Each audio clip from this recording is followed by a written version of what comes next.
শয়তান কিভাবে মানুষের মনে প্রভাব ফেলে। তো চলুন শোনা যাক। আসসালামু আলাইকুম।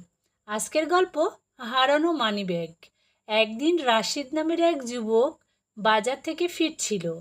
পথে সে দেখল মাটিতে একটি মানিব্যাগ পড়ে আছে, ভেতরে প্রচুর টাকা আর কিছু কাগজপত্র।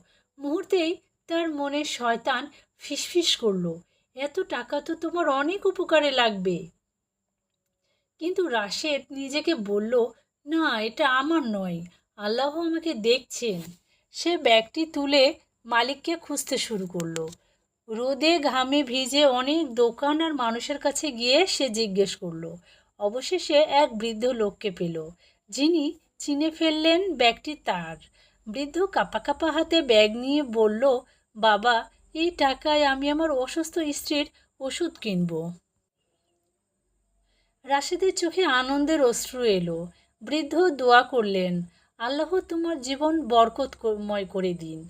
কয়েকদিন পর রাশেদের এক পুরনো চাকরির আবেদন মঞ্জুর হলো।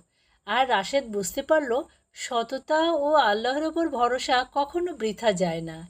এই গল্প থেকে আমরা শিখলাম যে আমাদের জীবনের যে কোনো পরিস্থিতিতে সৎ থাকতে হবে। সৎ থাকলে আমাদেরকে অবশ্যই আল্লাহ তাআলা সততার পুরস্কার দিবেন। সব শেষে বলি, লাইক, কমেন্ট এবং সাবস্ক্রাইব করতে ভুলবেন না। সকলকে ধন্যবাদ।